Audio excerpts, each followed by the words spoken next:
कांद्याला मिळणार का MSP? का शेतकऱ्यांना कायम बाजाराच्या भरोश्यावरच लावा लागणार? सरकार शेतकऱ्यांचा विचार करून स्थिर धोरण आणणार का? कांद्याचा भाव कधी होणार स्थिर? कांदा आणि MSP वरचा हा special report.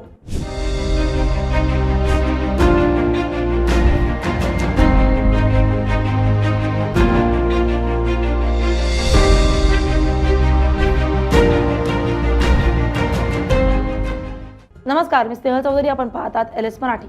MSP minimum support price म्हणजे सरकारनं शेतकऱ्यांच्या पिकासाठी ठरवलेली किमान हमी किंमत.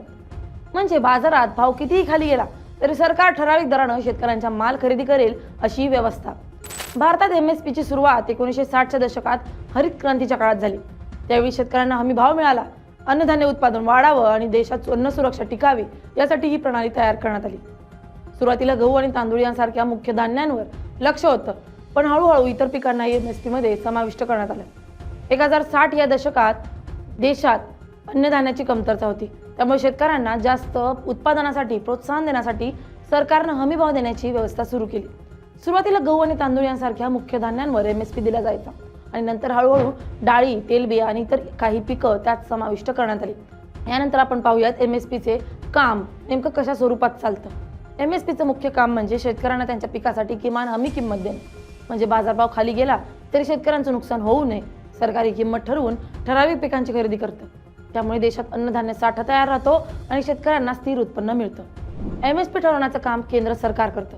विशेषतः commission of agriculture cost and prices CACP संस्था यासाठी शिफारसी देते. CACP शेतकऱ्यांचा उत्पादन खर्च, बी बियाणं, खत, मंजुरी, सिंचन अभ्यासते आणि त्यावर आधारित MSP सुचवते. त्यानंतर केंद्र सरकार अंतिम निर्णय घेतं आणि दर जाहीर करतं. हा दर दरवर्षी खरीप आणि रब्बी हंगामासाठी वेगळा ठरवला जातो.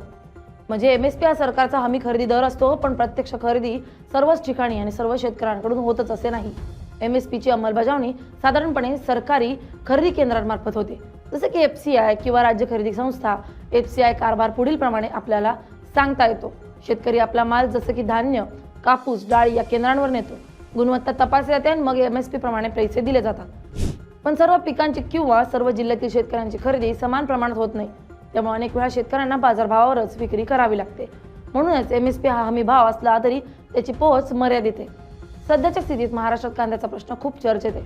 कांद्याला MSP सारखी स्थिर हमी किंमत नाही, त्यामुळे भाव खूप चढ उतार होतात. कधी किलोला 10 ते 15 रुपयेपर्यंत भाव पडतो, तर कधी 40 ते 60 रुपयेपर्यंत वाढतो. हंगाम, साठा आणि निर्यातीवर अवलंबून. त्यामुळे कांदा उत्पादक शेतकऱ्यांना मोठा धोका असतो. आपल्या महाराष्ट्रात कांद्याचा संपूर्ण कारभार असा चालतो. कांदा शेतकरी शेतात पिकवतो आणि त्यासाठी बियाणं, खत, पाणी आणि हवामान यांचा मोठा परिणाम होतो. कांदा तयार झाल्यावर तो काढून व्यवस्थित वाळवला जातो, कारण नीट सुकवला नाही तर तो लवकर सडतो. त्यानंतर शेतकरी तो स्थानिक बाजार समितीमध्ये, APMC मंडीत किंवा थेट व्यापाऱ्यांना विकतो, जिथं दर रोजच्या मागणी आणि पुरवठ्यावर ठरतो. मोठे व्यापारी हा कांदा खरेदी करून वेगवेगळ्या शहरांमध्ये आणि राज्यांमध्ये पाठवतात आणि काही वेळा साठवून ठेवून भाव वाढल्यावर विक्री करतात. कांद्यावर थेट MSP नसल्यामुळे सरकार फक्त अप्रत्यक्ष नियंत्रण ठेवतं, जसे की निर्यात बंदी किंवा साठा मर्यादित लावणे. जेव्हा भाव खूप वाढतात किंवा बाजार अस्थिर होतो, शेवटी कांदा किरकोळ बाजारात येतो आणि ग्राहकांना विकला जातो.